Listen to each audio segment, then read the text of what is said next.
오늘 저는 여러분에게 한 가지 질문을 하면서 설교를 시작하려고 합니다. 여러분은 믿음이 있습니까? 왜 묻느냐 하니까 19절에 보니까요, 예수님께서 대답하여 이르시되 믿음이 없는 세대여 라고 말합니다. 예수님께서 그 당시 사람들한테 믿음이 없는 세대라고 말을 했습니다. 그래서 저도 여러분에게 물어보는 겁니다. 믿음이 있습니까? 라는 겁니다. 나는 믿음이 있는가? 여러분, 예수님 믿고 천국 가는 믿음, 예수님이 나를 위해서 십자가에 죽어주신 믿음, 그래서 예수님께서 나의 구세주가 되셨습니다 라고 여러분들은 다 믿으시는 줄로 믿습니다. 우리는 믿음이 있습니다. 여러분, 믿음이 있는 사람들입니다. 예수님 믿고 천국 가는 사람이 된 거죠. 자, 그런데 예수님은 믿음이 없는 세대여 라고 말을 하는 겁니다. 예수님 믿고 예수를 나의 구주로 영접하는 믿음은 여러분 이렇게 이야기합니다. 있다, 없다. 그런데 예수님께서 오늘 이야기하는 건요, 귀신을 쫓아내는 믿음입니다. 살아가는 삶 가운데 능력을 발휘하는 믿음. 그 믿음은 있다, 없다로 이야기하는 게 아니라 많다, 적다로 이야기하면 더 이해하기가 좋습니다. 그래서 예수님께서 오늘 믿음이 없는 세대여라고 이야기할 때는 믿음이 적은 세대여라고 이해를 하시면 더 좋을 것 같습니다. 믿음이 적다. 믿음이 적으면 능력이 없는 거죠. 믿음이 적으면 능력이 없어서 오늘 귀신을 쫓아내지 못하고 문제가 발생되는 걸 보게 되는 겁니다. 우리 예수님은 오늘 저와 여러분들에게 믿음에 대해서 이야기합니다. 믿음. 오늘 저와 여러분들이 살아가는 삶에 좀 믿음이 많았으면 좋겠습니다. 믿음이 넘쳤으면 좋겠습니다. 오늘 본문을 보니까 예수님께서 귀신 들린 아이 하나를 만나게 됩니다. 예수님께서 계시지 않는 상태에서 아이의 아버지가 귀신 들린 아이 하나를 데리고 예수님의 제자들에게로 옵니다. 그리고는 고쳐달라라고 이야기했는데 고치지 못한 상황이었죠. 그리고 이제 예수님께서 오셔서 그 장면을 해결해 가시는 장면입니다. 20절에 보니까요, 이에 데리고 오니 아이를 데려오라 그랬습니다. 귀신이 예수를 보고 곧 그 아이로 심히 경련을 일으키게 하는지라 그가 땅에 엎드러져 구르며 거품을 흘리더라. 문제가 심각합니다. 보니까 심히 경련을 일으키고요, 땅에 엎드러지고 구르고 거품이 흘리는 그런 상황이었습니다. 예수님께서 21절에 보니까 그 아비한테 묻습니다. 언제부터 그랬냐라고 물어보니까 어릴 때부터 그랬습니다 라고 말을 합니다. 22절에 그 아버지가 이 아이의 상태에 대해서 더 자세하게 이야기합니다. 귀신이 그를 죽이려고, 아이를 죽이려고 물과 불에 자주 던졌다는 겁니다. 아이가 물에도 뛰어들고 불에도 들어가고요, 죽을 고비를 많이 넘겼던 상황들에 대해서 이야기합니다. 그러자 예수님께서 25절에 보니까 예수께서 그 더러운 귀신을 꾸짖어 이르십니다. 말 못하고 못 듣는 귀신아, 내가 너에게 명하노니 그 아이에게서 나오고 다시는 들어가지 말라. 우리 예수님께서 이렇게 선포하십니다. 예수님께서 쫓아내 버리시죠. 그랬더니 26절에 귀신이 소리 지르며 아이를 심히 경련을 일으키게 하고는 어떻게 했다고요? 나갔다라고 이야기합니다. 저와 여러분들이 살아가는 삶 가운데 문제들이 다 나가기를 주님의 이름으로 축복합니다. 그럴 능력이 좀 있었으면 좋겠습니다. 문제를 내쫓아버리는 능력. 예수님께서 여러분 마음이 굉장히 안타깝게 오늘 이 장면을 보고 계시는데요, 예수님의 마음이 안타깝은 상황은 왜 그랬다고요? 귀신을 내쫓지 못하는 상황이기 때문에 그렇습니다. 18절에 보니까 그렇게 이야기합니다. 아이의 아버지가 이야기하는 거죠. 예수님, 내가요 아이를 데리고 선생님에게로 왔는데 선생님의 제자들이 내가 선생님의 제자들에게 내쫓아 달라고 하였으나 그들이 능히 쫓아내지를 못했습니다 라고 말을 하는 거죠. 귀신 들린 아이를 데리고 왔는데 쫓아내지를 못했다는 겁니다. 예수님께서 지금 안타까운 게 바로 이겁니다. 믿음이 없는 세대여라고 예수님께서 책망하시는 부분이 바로 이겁니다. 예수님께서 보시기에 귀신을 내쫓지 못하는 상황, 이 상황이 안타깝다. 18절에 이 귀신이 어떻게 했다 그럽니까? 귀신이 어디서든지 아이를 잡으면요 어떻게 해요? 거꾸러지고 거품을 입에 흘리고요, 이를 갈고 그리고 파리해졌다, 새파랗게 질렸다라고 말을 하는 겁니다. 22절에 보니까 물과 불에 던진다고 이야기합니다. 지금 아이의 상황이 심각한 상황인 거죠. 그럼에도 불구하고 이 귀신을 쫓아내지 못했다. 하나님의 백성이 능력이 없습니다. 처참합니다. 그리고 한 아이가 엄청난 괴로움 속에 빠져 있는 겁니다. 이걸 해결하지 못하는 거죠. 예수님께서 안타깝다라고 말을 합니다. 자, 여러분, 귀신에 집중하지 마시고요. 귀신은 귀신인데 귀신에 집중하지 마시고 이 상황을 조금 한번 돌려서 우리의 상황에 한번 보았으면 좋겠습니다. 귀신이 아이를 잡았을 때에 거꾸러집니다. 입에 거품을 흘립니다. 이를 갈입니다. 얼굴이 새파랗게 됩니다. 여러분 주위에 이런 분들 없습니까? 이를 가는 사람, 원통하고 분하고 한편으로는 너무 능력이 없고 힘들어서 이를 가는 사람, 입에 거품을 내는 사람, 입에 거품 내는 것도 힘들어서 입에 거품을 내기도 하고요. 뭔가 하고 싶은, 뭔가 강력한 소망이 있는데 갈망이 있는데 그것이 이루어지지 못하니까 입에 거품을 내기도 합니다. 얼굴이 새파랗게 변해서 가는 겁니다. 우리 주위에 여러분 여기저기 거꾸러지는 사람들 많지 않습니까? 오늘 귀신이 어디 있든지 그를 사로잡으면 거꾸러진다라고 이야기합니다. 많은 사람들이 거꾸러집니다. 여기서 거꾸러지고 저기서 거꾸러지고, 잘 살았던 연예인도 거꾸러지고, 능력이 있었던 사람, 부자인 사람들도 거꾸러지고, 많이 배운 사람도 거꾸러지고, 여기저기서 거꾸러집니다. 입에 거품을 흘립니다. 지친 모습이 역력하죠. 분노의 이 저주의 이를 갑니다. 괴로움의 이를 갈고 살고 있습니다. 얼굴이 새파랗게 질립니다. 그러면 여러분, 오늘 이런 상황이 어떤 상황이라고요? 귀신에게 사로잡힌 상황입니다. 그러면 이렇게 지금 반응하는 것은 다 귀신에 사로잡힌 거 아닌가요? 우리의 살아가는 삶이, 어떤 사람은 좋은 아파트에 살면서 거꾸러집니다. 입에 거품을 묻습니다. 이를 갑니다. 얼굴이 새파랗게 변합니다. 어떤 사람은 초라한 집에 살면서 거꾸러집니다. 입에 거품을 묻습니다. 이를 갑니다. 새파랗게 변합니다. 어떤 사람은 좋은 직장을 가지고, 어떤 사람은 힘든 직장을 가지고 입에 거품을 물고 거꾸러지고 이를 갈고 새파랗게 변하는 겁니다. 처참하죠. 능력이 없는 겁니다.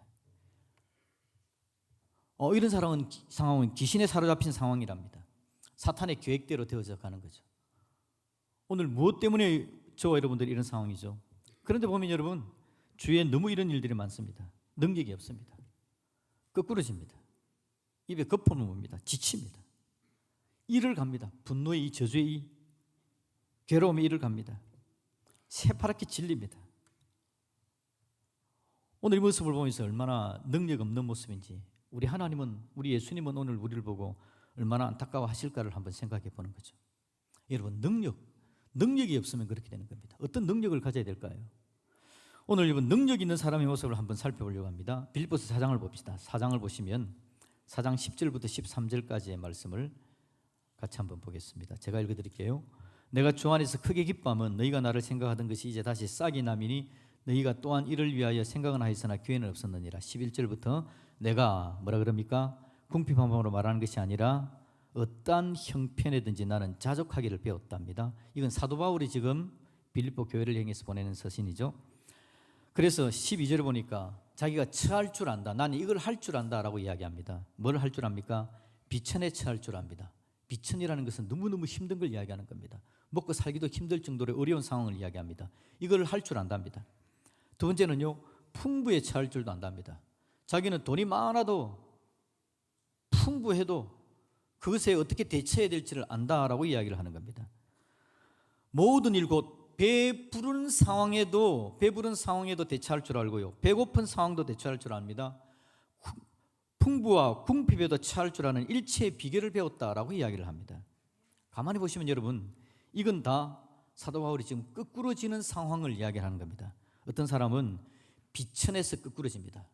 어떤 사람은요, 풍부해서 너무 많아서 교만해지고 거꾸러집니다. 어떤 사람은요, 배가 너무 불러서 거꾸러지고, 어떤 사람은 배가 너무 고파서 거꾸러지고, 풍부해서 궁핍해서 거꾸러집니다. 그런데 이 거꾸러지는 모든 상황에서 사도 바울은 일체의 비결을 배웠답니다. 능력이 있는 거죠. 그것 때문에 비천에 처하지 않는 겁니다. 그것 때문에 이를 갈고, 그것 때문에 분노하고 입에 거품 물고 얼굴이 새파랗게 변해지는 게 아니라 어떤 상황이든지 그는 그걸 처할 줄 알고, 견뎌낼 줄 알고, 이겨낼 줄 알고, 그 상황에서도 하나님의 사람답게 제대로 살아갈 수 있었던 것에 대해서 이야기를 하고 있는 겁니다. 이게 능력이죠. 여러분에게도 능력이 있기를 주님의 이름으로 축복합니다. 여러분, 우리가 능력을 오해하면 안 되는데요, 보통은 능력은 풍부하게 되는 걸 능력이라고 생각합니다. 부자 되는 걸 능력이라고 생각합니다. 공부해서 1등 되는 걸 능력이라고 생각합니다. 뭐든지 시험 치면 뚝뚝 다 합격하는 걸 능력이라고 생각합니다. 그런데 여러분, 그것만이 능력을 말하는 것은 아닙니다. 능력은요, 어떤 상황이든지입니다. 어떤 상황이든지 모든 것을 할 수 있는 거. 13절에서 이야기하고 있죠. 빌립보서 4장 13절에 보니까 내가 능력 주시는 자 안에서 내가 모든 것을 할 수 있느니라 라고 이야기하고 있습니다. 이게 여러분 능력입니다. 여러분, 가난하게 되면 어떻게 하실랍니까? 그러면 이를 갈고 분노하고. 능력이 없는 사람이 부자가 되면 어떻죠? 부자가 되면 부자가 된 것 때문에 교만해져 가지고 또 이 갈고 입에 거품 물고 얼굴 새파랗게 되는 일들이 나타나게 되는 겁니다. 공부 1등하고 돈 많은 것이 능력이라고 생각하지만 그것 때문에 거품 물고 이 갈고 얼굴 파래지고 거꾸러지고, 이건 능력이 아니지 않습니까? 그러면 공부를 꼴찌하면 능력입니까? 돈이 없으면 능력일까요? 그것도 아니지 않습니까? 공부 꼴찌하고 돈 없으면서 거꾸러집니다. 입에 거품 물고 돈이 없다고, 이를 갈고 돈 없다고, 얼굴이 파래지고 합격 못했다고, 그럼 그것이 능력일까요? 능력은 공부 1등, 꼴찌 이런 걸 가지고 이야기하는 게 아닙니다. 그것과는 상관이 없습니다. 능력은요, 부자가 되든지 비천하든지 그것과는 상관이 없습니다. 능력이라는 건 뭐냐니까 어떤 형편이든지 오늘 바울이 이야기하는 것처럼 자족할 수 있는 것, 그 형편에 처했음에도 불구하고 이를 갈거나 입에 거품을 물거나 얼굴이 파리해지는 게 아니라 그 상황을 이겨내는 것, 그게 바로 능력입니다. 그래서 바울은 13절에 내게 능력 주시는 자 안에서 모든 것을 할 수 있다. 12절 이런 일체의 비결을 배웠다라고 그렇게 말을 하고 있는 겁니다. 바울의 능력은 곧 뭐죠? 믿음이었다라는 걸 우리는 알게 되는 겁니다. 내게 능력 주시는 자 안에서 내가 모든 걸 할 수 있다. 바울은 믿음이 능력이라는 겁니다. 능력 주시는 예수님에 대한 믿음, 그 믿음이 능력이 되어져서 어떤 여건 어떤 환경에서도 일체의 비결, 이겨내는 능력을 배우게 됐다라고 이야기하는 겁니다. 여러분, 우리가 가지고 있는 믿음은 어떤 효과를 발휘하고 있나요? 우리가 예수님 믿고 천국 가는 하나님의 사람이 되었습니다. 예수님을 믿는 믿음을 가지고 있다고요. 이 믿음이 여러분이 살아가는 삶에 어떤 능력을 발휘하느냐라는 겁니다. 우리의 믿음은 여러분 박제가 아닙니다. 관상용이 아닙니다. 우리의 믿음은 그냥 선반에 장식해 놓은 장식품이 아니라는 겁니다. 우리의 믿음은 실제적인 것이어야 되고 우리 믿음이 능력으로 드러나는 것, 그 삶을 우리 주님은 우리가 살아내기를 원하시는 거죠. 그러지 못하면 주님은 안타깝습니다. 우리의 사는 삶에 귀신이 얼마나 사로잡고 있는 상황인지요. 힘들어서 거꾸러지고 거품 물고 이 갈고 얼굴 질리게 하는 현상들이, 상황들이 얼마나 많이 나타나는지요. 그런데 여러분, 이런 상황에서 저와 여러분의 믿음이 능력을 발휘할 수 있기를 주님의 이름으로 축복드립니다. 우리가 예수님 믿는 이유가 뭡니까? 이 믿음으로 이 상황을 이겨내는 거죠. 우리의 믿음이 우리의 일체의 비결이 되어지는 겁니다. 그러므로 말미암아 하나님 뜻 가운데 제대로 서가는 겁니다. 예수님께서 믿음이 없는 세대여라고 이야기합니다. 예수님의 결론은 그 세대가 그런 게 믿음이 없어서 그렇다라고 결론을 짓는 겁니다. 22절 보시면요, 귀신이 그를 죽이려고 물과 불에 자주 던졌답니다. 그러나 무엇을 하실 수 있거든 자기 아버지가 이야기하는 겁니다. 아이의 아버지가 예수님 뭘 할 수 있거든 불쌍히 여기사 좀 도와주십시오 라고 말을 합니다. 그랬더니 23절에 예수님께서 뭐라 그러죠? 예수께서 이르시되 할 수 있거든이 무슨 말이냐, 믿는 자에게는 능히 하지 못할 일이 없느니라 하시니. 아멘. 믿음이 이 상황을 이겨낼 수 있다라고 우리에게 말씀해 주는 겁니다. 여러분, 온 세상이 귀신에 사로잡혀 있습니다. 사탄은 그렇게 우리를 유혹하고 있습니다. 사탄은 달콤함을 내주면서 뭐라고 이야기하죠? 대신 믿음은 없는 삶을 살아라 라고 이야기합니다. 우리에게 아파트를 내주고 합격을 내주고 1등을 내주면서 이게 얼마나 좋으냐, 믿음이 없는 삶을 살아라 라고 이야기합니다. 그런데 그걸 덥석 붙들고 믿음 없는 것을 결정하면 내 안에 이가 갈리고 입에 거품을 물게 되어지고 얼굴이 새파랗게 질리는 일들이 계속해서 일어나 마음을 잡지 못하고 하나님의 은혜와 능력을 누리지를 못하는 방향으로 달려가는 겁니다. 여러분, 사탄은 그렇게 이야기합니다. 네가 하고 싶은 대로 해라. 네가 원하는 대로 해라. 그런데 믿음에 대해서는 관심을 갖지 말아라. 그래야 자기에게 사로잡혀서 우리 인생이 힘없게 사니까, 능력 없게 사니까 저와 여러분의 살아가는 삶에 믿음이 있기를 주님의 이름으로 축복합니다. 믿음이 있어서 그 여건을 이겨내는 겁니다. 여러분, 부자가 되는 게 중요한 거 아닙니다. 먹고 살 만큼 있으면 되잖아요. 너무 부자가 되어서 교만하고 하나님을 떠날까 두렵고, 너무 가난해서 비참하게 되어져서 하나님을 떠날까 두렵고, 우리 하나님께서 우리에게 적당하게 주시는 것들을 누리고 감사하면서 살아가면 되는데, 그러면서 믿음으로 모든 일들을 이겨내는 게 중요한 겁니다. 여러분, 우리 하나님께서 오늘 우리에게 주기를 원하시는 거, 우리가 믿음으로 굳게 서서 하나님의 위로와 능력을 누리는 삶이 되는 거, 이거 하나님께서 우리에게 원하시는 겁니다. 여러분의 살아가는 삶은 여러분 믿음이 넘치는 방향으로 갑니까? 아니면 그것과 상관없이 그냥 막 가고 있습니까? 여러분이 뭔가를 결정할 때 믿음이 넘치는, 내 안에 믿음이 넘치는 삶이 되기 위해서 결정하고 달려갑니까? 아니면 그냥 그것과는 상관없이 살아라라고 이야기하는 귀신 사탄의 깸에 빠져서 믿음과 전혀 상관없이 계속해서 결정합니까? 여러분이 이사는 왜 합니까? 직장은 어떻게 선택합니까? 결혼은 누구하고 해야 됩니까? 살아가는 삶이 하나님 앞에 나오는 건 예배는 어떻게 살아가는 겁니까? 그 모든 것들이 여러분의 믿음을 넘치게 할 수도 있고 여러분을 믿음에서 멀어지게 할 수도 있는 겁니다. 우리 하나님께서 저와 여러분에게 은혜를 주셔서 우리가 결정하는 것들이 우리의 믿음을 넘치게 만드는 것이 될 수 있기를 주님의 이름으로 축복드립니다. 그래서 믿음이 없는 세대여라고 주님으로부터 책망 듣는 게 아니라 정말 잘했다, 믿음을 붙들고 달려가는구나, 믿음을 붙들고 이 세상을 이겨라. 이 세상에 능력이 있는 게 아니라 믿음 안에 능력이 있다. 그 믿음으로 말미암아 세상의 모든 것들에 대해서 대처하고 일체의 비결을 알아가는 너희들이 되었으면 좋겠다. 이게 오늘 하나님께서 저와 여러분에게 하시는 말씀인 줄로 믿습니다. 그렇게 우리 인생을 살아가야 되는 겁니다. 그러지 않으면 다 빼앗기는 겁니다. 주님께서 귀신을 쫓아내고 나서 한 방으로 들어갑니다. 그랬더니 여러분 28절에 보니까 집에 들어가심에 제자들이 조용히 묻자오니 우리는 어찌하여 능히 그 귀신을 쫓아내지 못했습니까? 제자들이 묻습니다. 예수님, 우리는 왜 그랬습니까? 우리는 왜 쫓아내지 못했죠? 29절 예수님의 대답이 뭡니까? 이르시되 기도 외에는 다른 것으로, 기도 외에 다른 것으로는 이런 종류가 나갈 수 없다. 주님께서 그렇게 이야기합니다. 여러분, 저와 여러분에게 믿음이 필요하고 저와 여러분에게 기도가 필요한 줄로 믿습니다.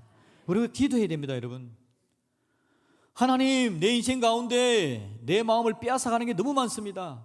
나로 하여금 이가 갈리게 만들고 한숨 쉬게 만들고 입에 거품 물게 만들고 얼굴이 새파랗게 질리게 만드는 일들이 얼마나 많은지 모릅니다. 하나님, 이런 때에 내가 여기에 지쳤어, 여기에 절망하여서 믿음이 없는 방향으로 결정하고 달려갈까 두렵사오니 나를 붙잡아 주셔서 내 안에 믿음이 넘치게 하시고 믿음으로 그 모든 것들을 이겨내게 도와주시옵소서. 그게 저와 여러분들의 기도가 되기를 주님의 이름으로 축복드립니다. 그래서 여러분, 기도해야 되는 겁니다. 기도하지 않고 내 믿음을 지켜갈 방법이 없기 때문에 예수님께서 기도 외에는 다른 것으로 이게 안 된다라고 우리에게 말을 하고 있는 겁니다. 기도 안 하고도 잘 살고 계십니까?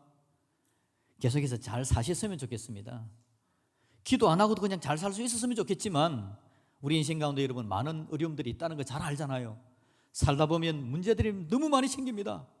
이가 갈리게 만듭니다. 입에 거품이 나오게 만들고요, 얼굴에 새파랗게 질리게 만드는 일들이 있지 않습니까? 그걸 어떻게 이겨나가시렵니까? 그래서 거꾸로 지시렵니까? 절망과 저절에 또 빠지시겠습니까? 우리 하나님은 우리가 은혜 가운데 든든히 세워지기를 바라는 게 하나님의 마음입니다. 그래서 하나님은 믿음이 없는 세대여라고 우리에게 책망을 주시면서 일어나라, 믿음으로 굳게 서라, 믿음의 자리로 달려가고 믿음을 관리하고 믿음이 성숙될 수 있도록 너희 인생을 만들어 가야 된다. 오늘 우리에게 그렇게 말씀해 준다라는 거죠. 여러분, 오늘 예배 시간에 왜 예배하러 나오셨습니까? 여러분 마음속에 원하는 게 있는데 그 원하는 걸 이루기 위해서 기도하러 나오셨습니까? 예배를 드리면 여러분의 마음에 소망이 이루어질 것 같아서 기도하러 나오셨습니까? 여러분, 이미 우리는 예수 믿고 천국 가는 하나님의 복을 누린 주님의 사람들인 줄로 믿습니다. 여러분이 원하는 그게 없어서 여러분이 힘이 없는 게 아니라 믿음이 없으면 힘이 없어서 그걸 가지더라도 그것 때문에 절망하고 그것 때문에 좌절하고 그것 때문에 교만해지고 그것 때문에 이 갈고 한숨 나오고 거품 나오고 얼굴 새파래지는 일들이 또 생길 수 있다는 겁니다. 그러니 여러분, 그걸 가지기 전에 믿음부터 든든히 설 수 있기를 주님의 이름으로 축복합니다. 믿음이 든든히 서야 없어도 견뎌내고, 믿음이 든든히 서야 가져도 교만하지 않고 하나님 사랑 가운데 제대로 설 수 있게 되는 겁니다. 우리 주님은 오늘 우리에게 믿는 자에게는 능치 못할 일이 없다. 믿으면 비천함도 이겨내고 풍부함도 이겨내고 어떤 여건과 상황 속에서도 그리스도인다운 품위와 질서를 지켜나가는 믿음의 역사가 나타날 수 있다라고 우리에게 말해 주는 겁니다. 그래서 뭐하라고요? 기도 좀 하라고 이야기합니다. 여러분, 옆에 분에게 인사할까요? 기도하며 삽시다. 좀 친한 분 같으면 이렇게 말씀하십시오. 기도 좀 하라고.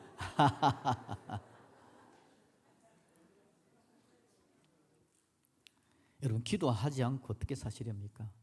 기도하지 않고 어떻게 어머니 역할을 감당하며, 기도하지 않고 어떻게 아버지의 역할을 감당합니까? 기도하지 않고 어떻게 직장에서 그리스도인으로 살아낼 수 있습니까? 그냥 버티라고 우리가 살아가는 거 아니지 않습니까? 아버지 역할을 하느라고 속이 문드러지고 내 마음은 절망에 빠져버리고, 어머니의 역할을 하느라고 다 힘들어지고, 직장 생활을 하느라고 속은 다 없어져 버리고 언제 퇴직하나 그것만 생각하며 살게 되는 거, 우리 하나님, 우리가 그렇게 살기를 원치 않는 겁니다. 그곳에서도 은혜와 능력을 누리고, 그곳에서도 힘있게 견뎌내며, 그것에서도 그리스도인답게 살아가기를 원하시는 것이 바로 우리 하나님의 마음입니다. 그러니 여러분, 오늘 우리에게 필요한 건 믿음이고요, 우리 믿음을 관리하고 믿음을 넘치게 만들려면 기도해야 되는 겁니다. 여러분, 능력을 누리려면 어떻게 하라고요? 능력을 경험하려면 믿음으로 기도하십시오. 오늘 설교 제목입니다. 그렇게 하나님의 은혜와 능력을 누려가는 저와 여러분이 되었으면 좋겠는데, 여러분, 믿음이 필요한 이 시대에 교회와 함께 기도하는 수요기도회, 금요기도회에 나오셔서 함께 기도하는 능력을 누리시기를 주님의 이름으로 축복드립니다. 순모임으로 함께 모여서 서로의 믿음을 북돋아주고 함께 기도하면서 우리의 믿음을 빼앗아가는 시대에, 우리를 거꾸로 뜨리는 이 시대에 순모임으로 함께 모여서 우리의 믿음을 잃어버리지 않도록 서로 챙겨주는 믿음의 역사가 있기를 주님의 이름으로 축복드립니다. 주일 저녁은 가족이 함께 모여 함께 믿음의 기도를 드리는 시간으로 삼았으면 좋겠습니다. 꼭 주일 저녁이 아니라도 좋습니다. 다른 날이라도 좋습니다. 그런데 주일 저녁은이라고 이야기하는 것은 한 날을 정하라는 겁니다. 한 날을 정하여서 가족이 함께 모여 믿음의 기도를 드리며 서로에게 믿음의 기도를 드려 함께 일어날 수 있도록 북돋우고 일체의 비결, 그 능력을 경험하며 하나님 앞에 세워져가는 그런 귀하고 복되고 아름다운 가정이 될 수 있기를 우리 주님의 이름으로 축복드립니다. 아멘.